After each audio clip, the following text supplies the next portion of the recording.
Comme cette vidéo, partie 5, j'ai créé le récit de David et Goliath. Voici maintenant le changement d'idée de Goliath quand il a reçu la pierre dans sa tête. Va te coucher. Ici le Seigneur qui me parle.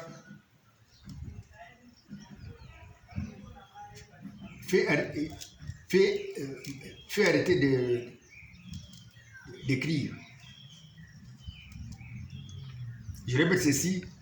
Le Seigneur dit, va te coucher. C'est bien ici le Seigneur qui me parle et qui arrête de faire la dictée. Va te coucher, on va continuer plus tard pour bien présenter la chose dans une nouvelle version. Ciao mon chéri et bon sommeil. Je rappelle ici que par respect, je ne dis pas le premier ciao au Seigneur.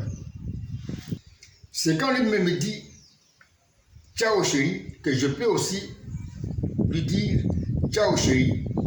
Parce que c'est le signe de notre unité ou de notre communion.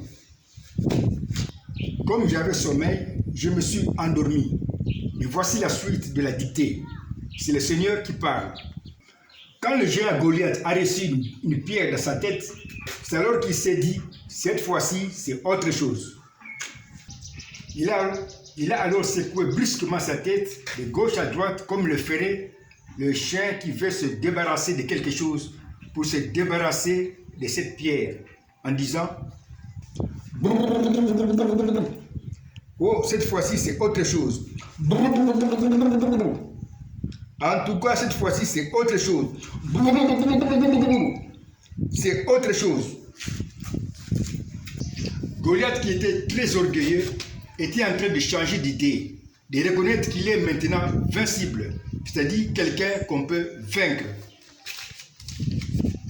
Or, dans ma pensée, en tant que créateur de ce film prophétique, je t'ai enseigné la première loi du mouvement d'un personnage biblique. Je répète ce que j'ai dit. Or, dans ma pensée en tant que créateur de ce film prophétique, je t'ai enseigné la première loi du mouvement d'un personnage biblique. Cette loi dit ceci: le personnage qui retourne, même spirituellement comme Goliath, qui change d'idée dans sa pensée, change de rôle et de temps. Ce personnage qui retourne change même les rôles de tous les éléments du tableau. Nous avons vu ceci au jour de la fête des expiations, appelée aussi fête du grand pardon, quand le souverain sacrificateur retourne depuis le lieu très saint, dans lequel il était entré avec le rôle de l'homme Jésus. Il était entré avec le rôle de l'homme Jésus. Nous avons indiqué ici H et J pour montrer l'homme Jésus. À sa première venue, l'homme Jésus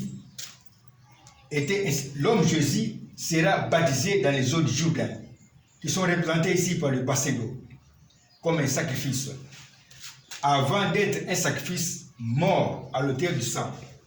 Mais il va ressusciter et il va entrer dans le lieu très saint céleste avec son propre sang, c'est-à-dire avec son propre témoignage d'avoir répandu le sang à l'autel de la croix, à l'autel du sang. Je répète ce que je dis.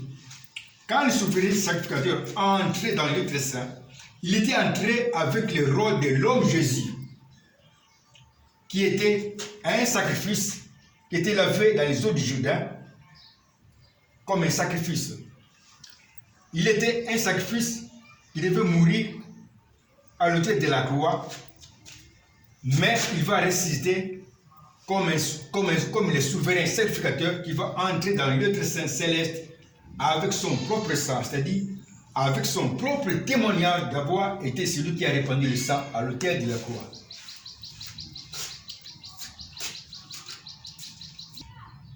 Quand le souverain sacrificateur entrait dans le lieu très saint, il était dans le rôle de l'homme Jésus, comme l'indique ici la flèche. Il était lavé dans le bassin d'eau comme un sacrifice, avant d'être un sacrifice mort à l'autel de la croix, mais il va ressusciter et il va entrer dans le lieu très saint céleste où il va rencontrer son Père qui est là, le Seigneur. Mais tout change au sens retour, selon la loi que je t'ai enseigné du mouvement d'un personnage biblique qui montre ici que quand le souverain sacrificateur retourne pour entrer au parvis, en ce moment-là, il change de rôle. Il n'est plus dans le rôle de l'homme Jésus, il est maintenant dans le rôle de l'ange du Seigneur qui va laisser au ciel l'homme Jésus que nous avons indiqué ici par HG. Ici, il y a un changement de rôle. L'ange du Seigneur, Christ revient comme l'ange du Seigneur, mais qui a laissé au ciel son propre manteau de chair qui est l'homme Jésus. Il va alors descendre sur la terre comme l'ange du Seigneur. Mais quand il descend vers la terre, il descend avec deux choses. Ici, on avait dit ici selon la loi, quand un personnage retourne, il change de rôle et de temps. Il change aussi les rôles de tous les éléments qui se trouvent dans le tableau.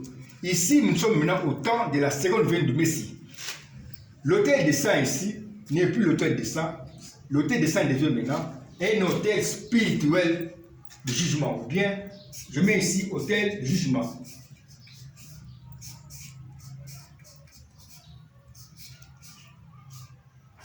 Autel de jugement spirituel. Autel spirituel de jugement. Autrement dit, c'est un message du juge qui dévoile les mystères qui étaient cachés. Parce que Christ, quand il descend dans sa seconde venue, il est l'ange du jugement qui vient comme juge. Il a un message du juge qui dévoile tous les mystères qui étaient cachés. On appelle ce message du juge qui dévoile tous les mystères qui étaient cachés, la dernière pluie du Saint-Esprit. Il descend aussi avec autre chose. Le bassin d'eau ici devient maintenant le bassin de sang.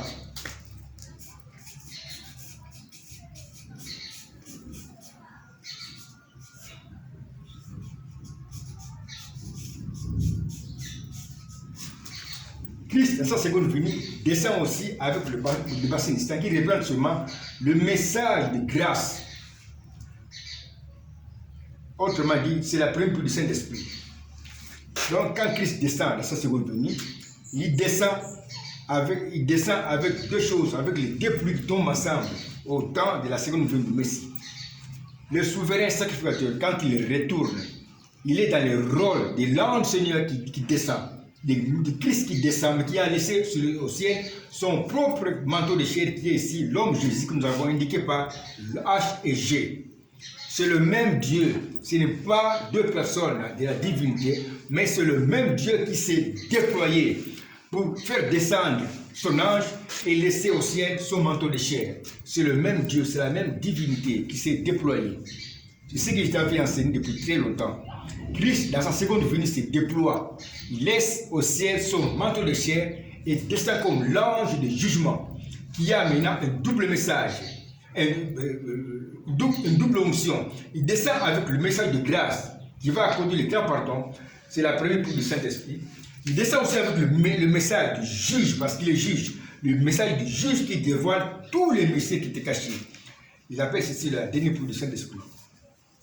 Nous voulons seulement montrer ici le rôle d'un personnage biblique qui change. C'est le cas aussi dans le cas de Goliath. Quand il a changé d'idée spirituellement, il a changé aussi de rôle et de temps. La suite dans la 6e vidéo, dans la 16e vidéo, partie 6, j'ai créé le récit de David et Goliath.